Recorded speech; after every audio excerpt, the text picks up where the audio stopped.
함께 읽습니다. 그러나 너희 생각에는 어떠하뇨? 한 사람이 두 아들이 있는데 맏아들에게 가서 이르되 오늘 포도원에 가서 일하라 하니 대답하여 가로되 아버지여 가겠소이다 하더니 가지 아니하고 둘째 아들에게 가서 또 이같이 말하니 대답하여 가로되 싫소이다 하더니 후에 뉘우치고 갔으니 그 둘 중에 누가 아비의 뜻대로 하였느냐? 가로되 둘째 아들이니이다. 예수께서 저희에게 이르시되 내가 진실로 너희에게 이르노니 세리들과 창기들이 너희보다 먼저 하나님의 나라에 들어가리라. 요한이 의에도로 너희에게 왔거늘 너희는 저를 믿지 아니하였으되 세리와 창기는 믿었으며 너희는 이것을 보고도 종시 뉘우쳐 믿지 아니하였도다. 아멘. 할렐루야. 오직 예수 마라나타. 오늘 또 하나님의 집에 나와 예배하는 여러분들에게 우리 아버지 하나님 은혜와 평강이 넘치길 주 예수 그리스도 이름으로 축원합니다. 성경에 많은 비유가 나옵니다. 예수님께서 사역하실 때 많은 비유를 말씀하셨습니다. 이 비유 안에 진리를 감춰 놓으셨습니다. 그래서 예수님께서 말씀을 더 효과적으로 전하시기 위하여 비유를 많이 사용하셨습니다.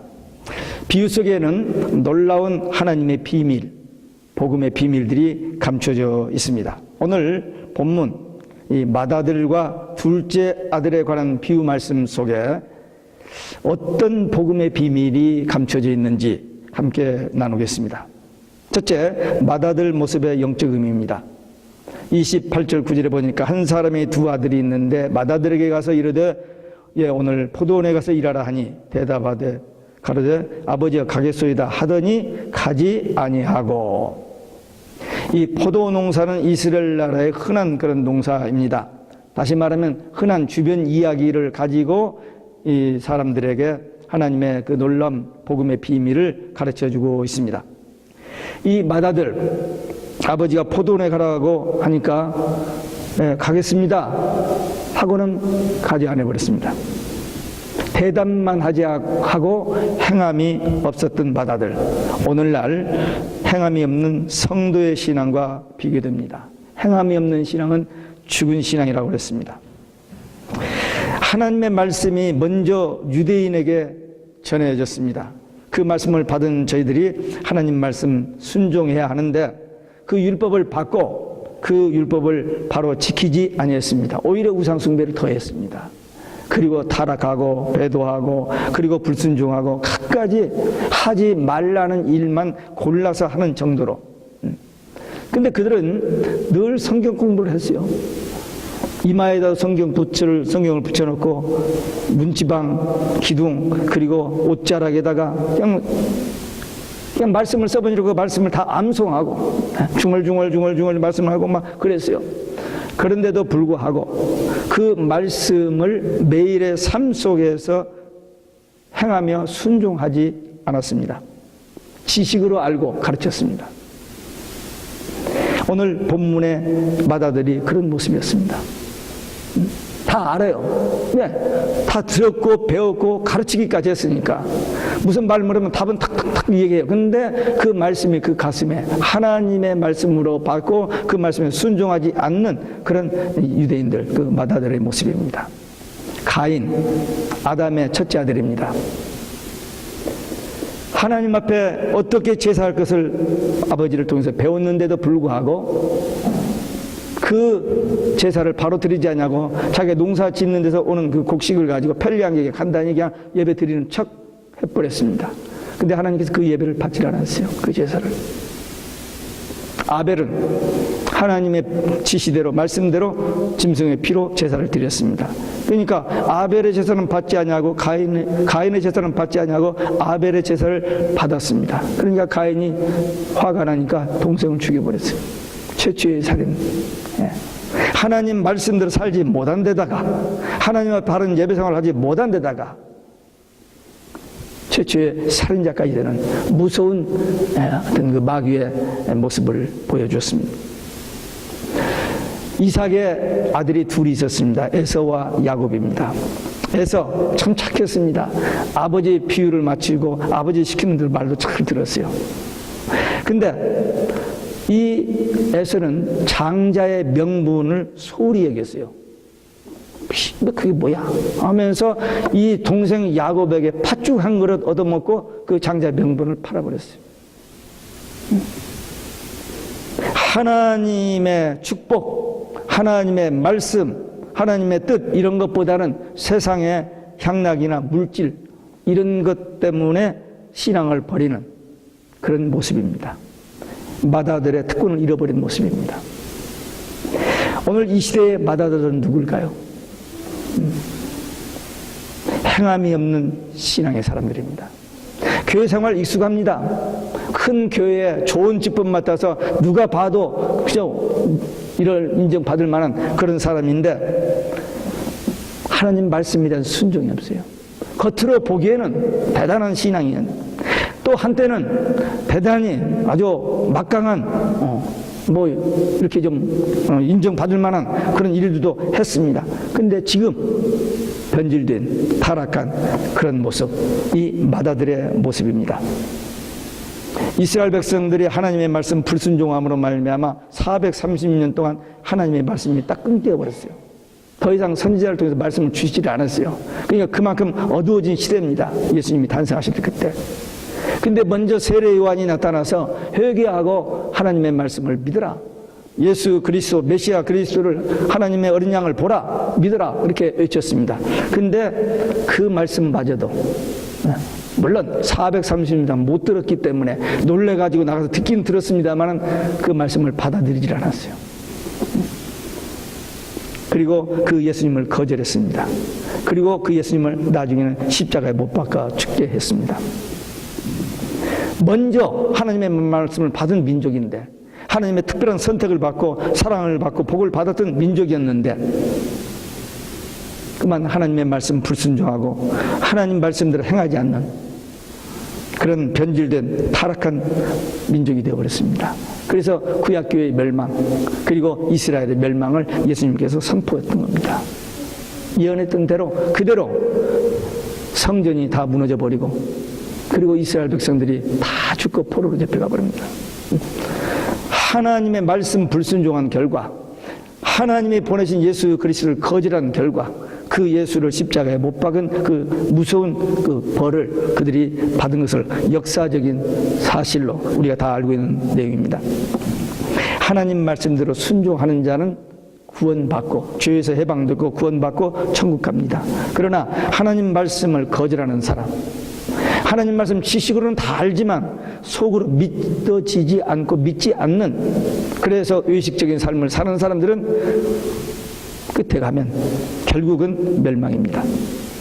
우리는 이 마다들과 같이 되지 않고 정말 하나님 말씀 받은 대로 믿음대로 그대로 순종하고 하나님의 일을 감당하여서 구원받고 천국 가는 우리 모두 되시기를 주 예수 그리스도의 이름으로 축원합니다. 두 번째, 둘째 아들의 모습의 영적 의미입니다. 둘째 아들에게 가서 이같이 말하니 대답하되 실소이다 하더니 그 후에 뉘우치고 갔으니 그들 중에 누가 아비 뜻대로 하였느냐 가르되 둘째 아들이니라 그랬습니다. 맏아들은 가겠다고 하고 가지 않았습니다. 불순종했습니다. 근데 둘째 아들은 처음에는 가기 싫어요 했지만 뉘우치고 회개하고 가서 말씀대로 포도원에 가서 일을 했습니다. 이 회개한 둘째 아들의 모습 이방인들이 회개하고 순종하는 그래서 예수 믿고 구원받는 그 모습입니다. 오늘날도 말씀 다 알고 말씀 듣고 가르치고 하는 그런 신앙의 모습은 다 있는데 속으로는 믿지 않는 믿어지지 않는 그래서 의식적인 생활을 하는 사람이 있고 이제 막 신앙생활을 했지만 그 말씀이 가슴에 들어와서 하나님의 말씀으로 음성으로 들려지고 깨달아지고 믿어져서 바른 신앙생활을 하는 사람 많이 섞여 있습니다. 교회 안에. 유대인들 약속받은 민족이었습니다만 하나님 말씀 불순종으로 멸망받습니다. 입만 무성해서 입만. 그래서 예수님께서 열매를 기대했는데 입만 무성하니까 저주했더니 말라버렸어요. 그래서 멸망합니다. 오늘날 이방 사람들 처음에는 깨닫지 못하고 거절하고 싫어했지만 나중에 이 둘째 아들처럼 깨닫고 뉘우치고 뒤늦게 그 말씀에 순종하고 하나님의 일을 했던 겁니다. 말씀 순종, 말씀 아는 것, 그리고 믿고 순종하는 것, 그것이 구원받는 길입니다. 이 마다들은 회개가 없어요. 회개할 줄 몰랐습니다. 둘째 아들은 처음에는 거역했습니다. 모르니까.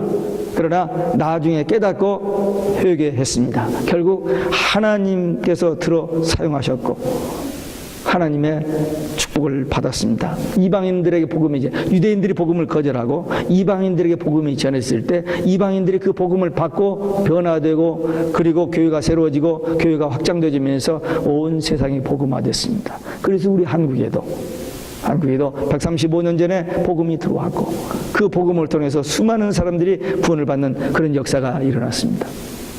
우리가 잘 아는 누가복음 15장에 보면 탕자의 비유가 나옵니다. 큰아들, 작은아들 두 아들이 있는데 장자는 착했어요. 집에서 아버지가 하라는 대로 일하고 그리고 뭐 사고 치지 않냐고 그냥 잘 지내고 있었어요. 근데 이 둘째 아들이 조금 저돌적이고 반항적이어서 아버지 그 재산 나에게 주세요. 가지고 나가서 그냥 허랑방탕해서는 다 날려버렸어요. 나중에 병들었습니다. 가만히 생각해 보니까 내가 이대로 죽어서는 안 되겠다. 아버지 집에 가면 종들이 있는데 배불리 먹고 일하고 있는데 그냥 가서 종으로라도 가서 살아야겠다라고 돌아옵니다. 그런데 아버지는 그 돌아온 아들을 쫓아가서 껴안고 옷을 갈아입히고 정말 잔치를 하면서 환영을 합니다. 여기서 포인트가 뭐냐면 둘째 아들의 타락의 포인트가 아니고 회개입니다. 회개하고 돌아온 거, 거기에 포인트입니다. 하나님께서는 이렇게 죄를 회개하면은 용서해 주시고 사랑해 주신다는 겁니다. 우리 모두 다 죄인이었습니다. 그러나 복음을 듣고 우리가 죄인이었구나, 내가 죄인이었구나, 죄 용서받고 구원받는 길이 있다라는 복음을 듣고 그 말씀을 믿음으로 아멘으로 받아들였을 때 그들에게 구원이 이루어지고 그들이 하나님의 자녀로 신분이 회복되어지고 그들이 하나님이 주시는 축복을 누리고 하나님과의 관계가 이루어진 겁니다. 하나님 아버지, 하나님의 자녀. 이 관계는 신비한 관계입니다. 우리 영이 살아납니다. 죽었던 영이 살아나요. 거듭난 겁니다, 우리. 그래서 이 영적인 진리, 이 영적인 비밀 속에서 우리가 살아가는 것입니다. 하나님 만나는 길, 천국 가는 길 딱 하나 있습니다. 회개하고 예수 믿는 겁니다. 그러면 구원받고 천국 갑니다. 회개한 죄인만 구원받고 천국 갑니다. 이 지구상에, 이 땅에 있는 모든 사람은 죄인으로 태어났습니다. 그래서 다 구원받을 길이 없어요. 그런데 예수님 믿고 구원받는 길 딱 하나만 하나님께서 내셨어요. 복잡하게 이것저것 하면 어렵게 생각할 것 같아서 한 가지 아주 쉽게 예수를 믿기만 하면 구원, 그리고 천국 가는 길을 내셨습니다. 이 천국 가는 길, 지옥 가는 길 딱 하나요. 예수 믿으면 구원 천국, 예수 믿지 않으면 멸망 지옥. 그래서 세례 요한이 처음에 나타나서 회개하라, 하나님의 어린 양 예수 그리스도를 믿으라고 외쳤던 거고, 예수님도 회개하라, 복음을 믿으라, 그렇게 외쳤던 겁니다. 다른 길이 없기 때문입니다. 회개는 기독교의 입문입니다. 회개하면 죄 용서받고 하나님의 사랑받고 하나님과의 관계가 회복되어지고 영이 살고 구원받고 천국 가는 이 회개. 그 회개가 처음에 예수님도 세례 요한도 외쳤습니다만 우리가 가지고 있는 성경 맨 마지막에 요한계시록에 7가지 복이 있는데 그 7가지 복 중에서 7번째 마지막 복이 뭐냐면 두루마기를 빠는 회개입니다.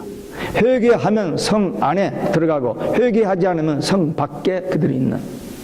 그러니까 회개가 그렇게 중요합니다. 신앙생활 열심히 한때 하다가 그냥 죄 짓고 우물우물 하면은 그 죄 가지고는 거기는 거룩한 하나님이 계시는 곳이기 때문에 죄는 가지고 못 들어가요. 회개하고 용서 받아야만 들어갑니다. 그래서 마지막 축복을, 회개를 기회를 주신 겁니다. 회개. 우리가 얼마나 화려한 신앙생활을 했느냐, 과거에 우리가 얼마나 대단한 일을 했느냐, 그것으로 구원받고 천국 가는 게 아니고 지금 하나님 앞에 얼마나 겸손하게 진실하게 오직 예수 신앙을 가졌느냐, 그것으로 판가름 납니다. 마태복음 7장에 보면은 내가 주의 이름으로 귀신을 쫓아내고 선지자 노릇을 하고 큰 권능을 행하지 않았습니까? 대단한 사람이죠. 근데 예수님은 내가 너를 도무지 모른다, 불법을 행한 자야 내게서 떠나라 하셨습니다.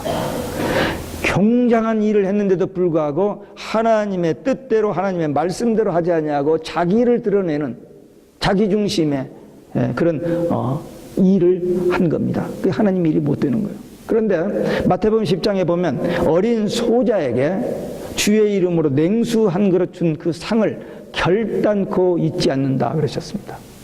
결단코 잊지 않는다. 그러니까 큰 일, 많은 일 하는 게 아니라 지극히 작은 일 하나도 믿음으로 하는 것과 믿음 없이 예수 그리스도에 대한 신앙, 하나님 천국에 대한 이 신앙 없이 몇십억을 다른 사람을 위해서 도네이션 해도 구원과는 관계없습니다. 착한 일, 좋은 일 했을 뿐이지 상급하고 관계가 없습니다. 그러나 예수 믿고 구원받은 후에 우리가 하는 지극히 작은 일은 하나님의 기념책에 기록돼서 나중에 다 상급받는다라고 성경은 기록하고 있습니다. 우리는 겸손해야 됩니다. 진실해야 됩니다. 왜? 하나님은 다 보고 알고 계세요. 믿음 없이 믿는 척하면서 이렇게 하는 것을 다 알아요. 다 압니다. 우리 사람도 다 아는데, 우리도 다는 모르지만 우리도 보면 눈치로 많이 알잖아요. 근데 하나님은 그런 눈치로 아는 분이 아니시고 전능하신 분, 우리의 과거, 현재, 미래를 다 아시는 분, 우리 마음속에 깊은 곳에 숨겨진 죄까지도, 무엇을 생각하고 있는 것까지도 다 아시는 그 하나님 앞에 우리는 진실하고 겸손하고, 그래서 주님 말씀에 절대 순종하는, 그래서 하나님의 사랑받고 인정받고 하나님의 뜻대로 살아가는 우리 모두 되시기를 주 예수 그리스도의 이름으로 축원합니다. 세 번째, 오늘 포도원에서 일하라는 말의 의미입니다. 두 아들이 모두 포도원에서 일하라는 명령을 받았습니다. 본문의 핵심은 포도원에 가서 일을 했느냐 안 했느냐 그겁니다. 이유와 사정은 있죠. 건강의 문제 있을 수도 있고 다른 무슨 여러 가지 이유가 있을 수 있습니다만 하여튼 일하라 명령은 떨어졌어요. 근데 그 일하라는 명령을 받고 한 것과 안 한 것은 구분이 되어집니다. 일했으면 용서받은 둘째 아들처럼 될 것이고, 일하지 않았다면 버림받은 맏아들이 됩니다. 포도원에 가서 일하라, 이 말은 교회에서 일하라는 말입니다. 두 아들에게 포도원에 가서 일하라, 그 말은 오늘날 우리 성도들에게 하나님 앞에서, 교회에서 우리 신앙생활하면서 하나님이 기뻐하시고 원하시는 일을 하라는 말입니다. 우리 성도들에게 주신 이 명령, 그래서 우리는 겸손하게 그 말씀을 받고 하나님의 일을 해야 합니다. 오늘날 교회의 문제, 성도의 문제가 뭐냐면은 이 맏아들처럼 많은 사랑을 받고 하나님 앞에 약속도 하고 해놓고는 일하지 않는 거예요. 머리로는 다 알아요. 지식으로는 다 합니다. 생각으로는 다 합니다. 근데 실제로 일하지 않는 영적 비만에 걸린 사람들이 많습니다. 하나님의 교회에서 충성하느냐 충성하지 않느냐, 포도원에서 일했느냐 안 했느냐 같습니다. 많은 사람들이 큰 일을 하려고 해요.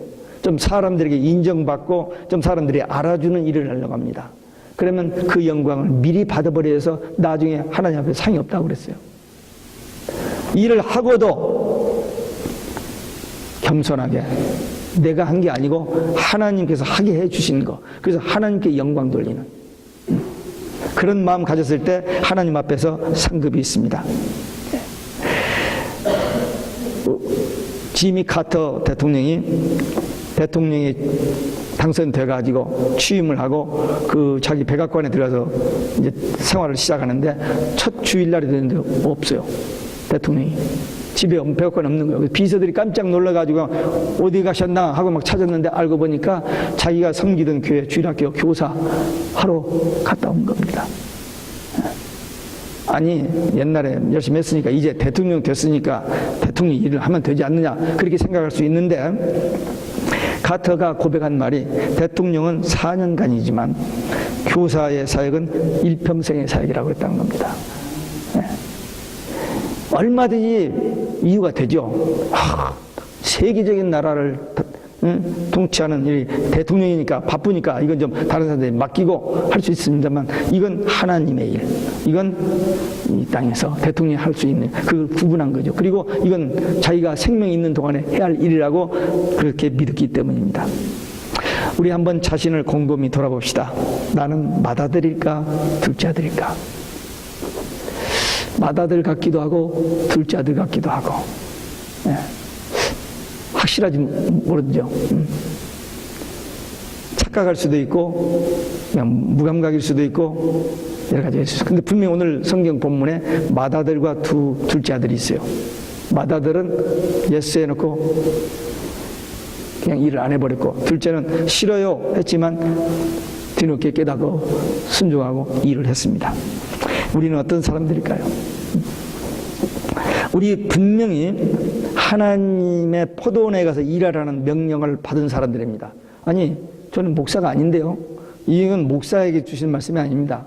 모든 성도들, 우리는 신앙생활을 하면서 하나님의 일을 하는 사람들이요, 예수님을 따르는 제자들이요, 하나님의 백성들입니다. 그러니까 우리는 어떤 모양으로든지 하나님의 일을 하는 사람들이요.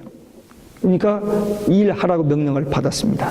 또 중요한 것은 오늘입니다. 내일이 아니요. 지금 몸이, 지금 시간이, 지금 뭐가 핑계 댈 수가 없어요. 오늘입니다. Here and now. 바로 여기서 그냥 해야 돼요. 핑계 댈 수 없습니다. 주님이 명령하셨잖아요. 포도원에 들어가서 일하라. 그러니까 나중에 하겠습니다. 생각해 보겠습니다. 그게 아니에요. 그냥 들어가서 일하는 거예요. 오늘 즉시 일을 해야 됩니다. 이 오늘이라는 말씀, 지난 주간에 제가 어떤 선교사님을 만나서 대화하는 중에 이 말씀을 제가 들었습니다. 오늘 우리가 해야 할 것 3가지. 오늘 말씀, 오늘 기도, 오늘 전도. 예, 우리가 늘 말씀과 기도는 되게 합니다. 매일 새벽 기도 나와서 하시는 분들은 말씀과 기도로 하루를 시작하고 말씀과 기도로 하루를 마무리 지어요. 집에서 가정 예배 드리면서 이렇게. 근데 매일 전도하는 거, 이건 미처 못했던 겁니다. 우리 교인들 중에 열심히 전도했던 분들도 있습니다. 저도 한때 좀 한 일이 있습니다. 그런데 매일 한다는 생각을 못 해봤어요. 그러니까 오늘 해야 할 일 3가지. 말씀, 기도, 전도. 우리 교회에 전도지가 있는데요. 조그마한 책자입니다. 조그마한 책자인데 6개국 언어로 되어 있어요. 그러니까 여러분들이 오늘 나가시면서 한 100권씩 가지고 가서 아무 때고 톨부츠에서 요즘 이 집에서 그냥 통과하긴 합니다만은 캐시를 내는 그런 상황이라면 그때 또 누구를 만나든지 우체부를 만나서 메일을 받는 경우라든지 또는 택시를 타고 이렇게 돈을 집으로 내린다든지 하여튼 wherever 언제 어디를 가든지 누구를 만나든지 만나면은 딱 1분도 좋아요. 하루 24시간 중에서 하루에 단 1분, 한 5분만이라도 한 10분만이라도 이 전도에 대한 복음 전도에 대한 그 개념을 머릿속에다 입는 바로 안 됩니다. 체질이 그렇게 되질 않았기 때문에 쉽지 않아요. 그러나 말씀, 기도, 전도 오늘 3가지 하지. 이것을 늘 아침에 눈을 뜨면서 하루에를 마치고 나서 오늘 또 잊어버렸네, 또 못했네, 내일은 하죠. 그래도 내일 아침에 또 잊어버리고 그러지 말고 그렇게 하다 보면은 우리 체질이 바꿔집니다. 그게 우리 생활이 되고 그게 우리의 모든 것이 되어져요. 그러니까 오늘 말씀, 오늘 기도, 오늘 전도. 이 오늘이란 단어. 왜? 내일은 없어요, 우리에게. 언제 주님 오실지 모릅니다. 뒤로 밀어놨다 못하고 끝나버릴 일이 많아요. 그러니까 오늘 우리가 말씀, 기도, 전도 한번 결단하시고 바로 시작하세요. 저도 지난 수요일날인가 그 말씀을 들었는데 벌써 목, 금, 토 그냥 넘어갔어요. 저도 넘어갔는데 저도 체질이 안 바뀌기 위해서 그러니까 여러분 함께 우리 체질 개선하고 이제 말씀, 오늘 기도, 오늘 전도. 그래서 우리의 삶이 변화되고 우리의 가정의 삶이 변화되고 우리 교회의 삶이 변화되어서 하나님 기뻐하시는, 지금 포도원에 가서 일하라고 명령은 떨어졌으니까 듣고 순종하는 것과 안 하는 것과는 우리 초이스. 지금까지 못했지만 이제라도 깨닫고 하는 겁니다. 요한계시록 22장에 보면은 여러 번 반복해서 얘기입니다만 예수님이 똑같은 말을 3번 반복하셨습니다.